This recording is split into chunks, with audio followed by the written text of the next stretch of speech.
Assalamualaikum warahmatullahi wabarakatuh. Hai teman-teman semuanya, perkenalkan nama saya Aida Fajarini. Saya absen 25 dengan NIM 18602052222161. Saya berasal dari kelas PGMI 3D. Kali ini kita berada di tugas UTS Kurikulum dan Pembelajaran dengan dosen pengampu Ibu Maftuha MPDI. Baik teman-teman semuanya, langsung saja kita menuju ke soal yang pertama. Bagaimana kurikulum dapat disesuaikan dengan kebutuhan dan karakteristik siswa dalam konteks pembelajaran di sekolah? Langsung saja, menurut saya sebagai seorang tenaga pendidik, kita harus mengenali serta mengidentifikasi kebutuhan serta bagaimana karakteristik peserta didik kita. Cara mengidentifikasi kebutuhan belajar siswa dengan 1. Mengamati perilaku murid-murid. Yang kedua, mengidentifikasi pengetahuan awal. Yang ketiga, menggunakan berbagai bentuk asesmen formatif, termasuk juga asesmen awal. Yang selanjutnya, berbicara dengan guru murid sebelumnya, lalu mereview dan melakukan refleksi terhadap praktik pengajaran. Dengan begitu, kita dapat mengetahui kurikulum seperti apa yang cocok diterapkan dan sesuai dengan karakteristik atau kebutuhan siswa. Oke, lanjut ke soal yang kedua. Apa yang dimaksud pembelajaran berbasis proyek dan bagaimana guru dapat mengintegrasikannya dalam kurikulum?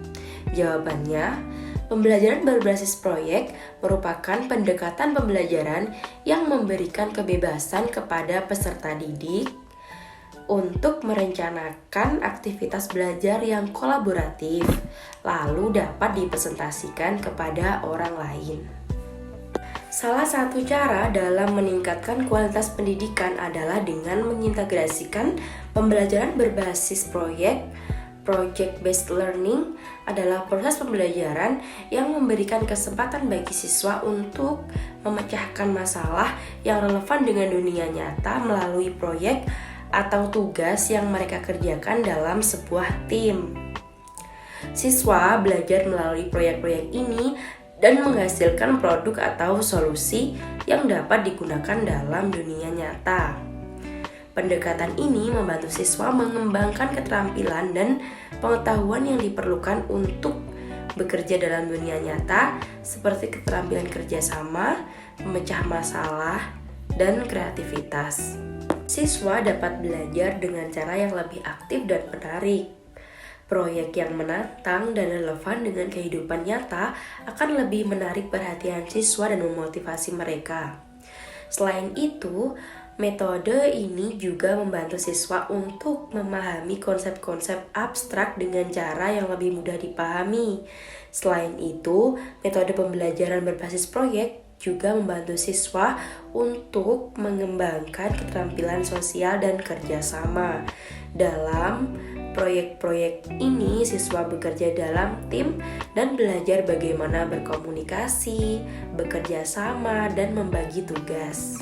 Keterampilan ini sangat penting dalam kehidupan nyata, terutama dalam dunia kerja di mana kolaborasi dan kerjasama sangat dihargai.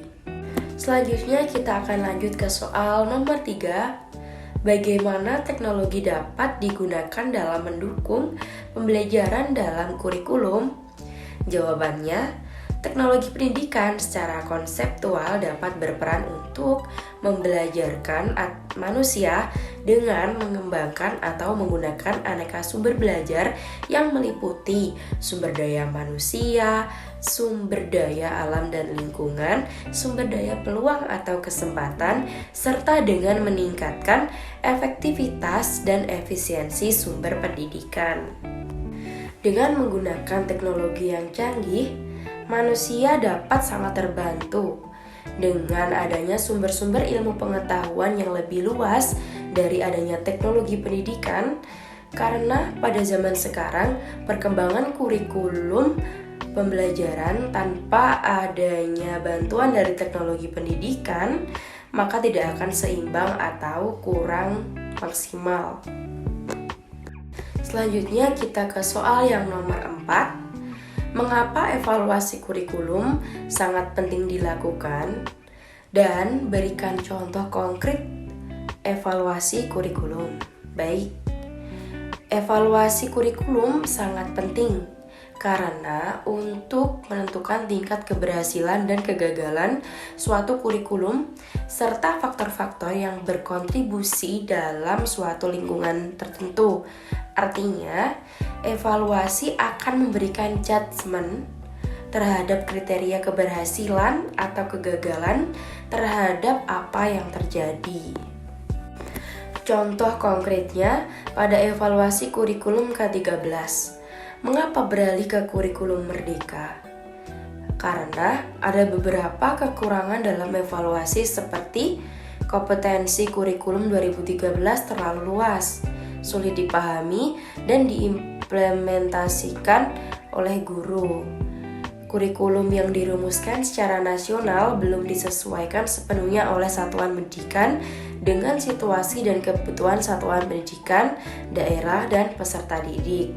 Mapel informatika bersifat pilihan, padahal kompetensi teknologi merupakan salah satu kompetensi penting yang perlu dimiliki oleh peserta didik pada abad 21. Pengaturan jam belajar menggunakan satuan minggu atau per minggu tidak memberikan keleluasaan kepada satuan pendidikan untuk mengatur pelaksanaan mata pelajaran dan menyusun kalender pendidikan. Akibatnya, kegiatan pembelajaran menjadi padat, pendekatan tematik jenjang PAUD dan SD, dan mata pelajaran jenjang SMP, SMA, SMK, Diktara, dan Diksus merupakan satu-satunya pendekatan dalam kurikulum 2013, tanpa ada pilihan pendekatan lain. Struktur kurikulum pada jenjang SMA yang memuat mata pelajaran pilihan atau peminatan kurang memberikan keleluasaan bagi siswa untuk memilih selain peminatan IPA, IPS, atau bahasa. Gengsi peminatan juga dipersepsi hierarkis. Maka dari itu beralih ke kurikulum merdeka. Selanjutnya soal yang nomor 5 atau soal terakhir. Jelaskan dan berikan contoh konkret guru dalam melakukan penilaian dalam pembelajaran yang efektif. Yaitu melalui penilaian, guru dapat mengetahui permasalahan dan kesulitan yang dihadapi anak. Misalnya, ada anak yang mengalami hambatan dalam kemampuan bicara.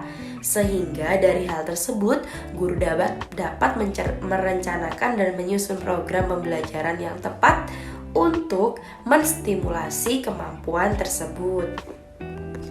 Adapun contohnya, seorang guru memberikan soal tes kepada para siswanya sebelum menjelang UAS.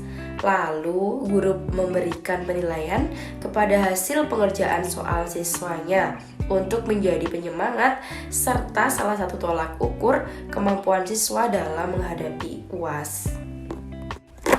Baik teman-teman semuanya, sekiranya cukup sudah jawaban dari saya.